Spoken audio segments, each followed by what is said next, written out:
Quand une personne met sa foi en Jésus-Christ, le Saint-Esprit vient demeurer en elle pour toujours. À l'époque de l'Ancien Testament, il ne descendait sur les saints que ponctuellement pour les rendre aptes à un service particulier, mais ne demeurait pas avec eux. Juge 15, 14, 1 Chronique 12, 18, Psaume 51, 11, Ézéchiel 11, 5.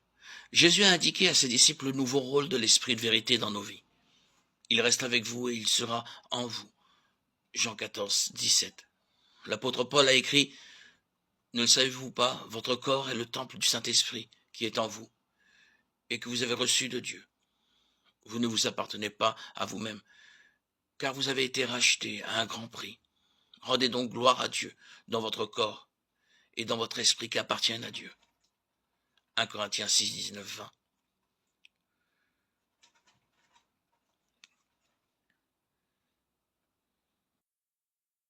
Quand une personne met sa foi en Jésus-Christ, le Saint-Esprit vient demeurer en elle pour toujours. À l'époque de l'Ancien Testament, il ne descendait sur les saints que ponctuellement pour les rendre aptes à un service particulier, mais ne demeurait pas avec eux. Juge 15, 14, 1 Chronique 12, 18, Psaume 51, 11, Ézéchiel 11, 5. Jésus a indiqué à ses disciples le nouveau rôle de l'Esprit de vérité dans nos vies. Il reste avec vous et il sera en vous. Jean 14, 17. L'apôtre Paul a écrit « Ne le savez-vous pas, votre corps est le temple du Saint-Esprit qui est en vous et que vous avez reçu de Dieu. Vous ne vous appartenez pas à vous-même, car vous avez été rachetés à un grand prix. Rendez donc gloire à Dieu dans votre corps et dans votre esprit qui appartiennent à Dieu. » 1 Corinthiens 6, 19, 20.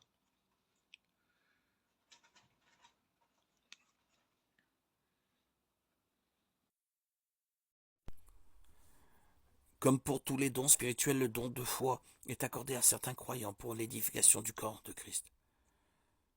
Ceux qui ont ce don inspirent les autres croyants par leur confiance simple en Dieu, qui transparaît dans chacune de leurs paroles et chacun de leurs gestes. Ils font preuve d'une piété humble et se reposent sur les promesses de Dieu, souvent au point d'être considérés comme zélés, voire intrépides. Ils sont tellement convaincus que tous les obstacles à l'avancée de l'Évangile et au dessein divin seront surmontés et que Dieu fera avancer sa cause, qu'il contribue souvent davantage à l'avancée de son royaume que les prédicateurs et enseignants les plus doux et érudits. Dieu donne à tous les chrétiens la foi qui sauve.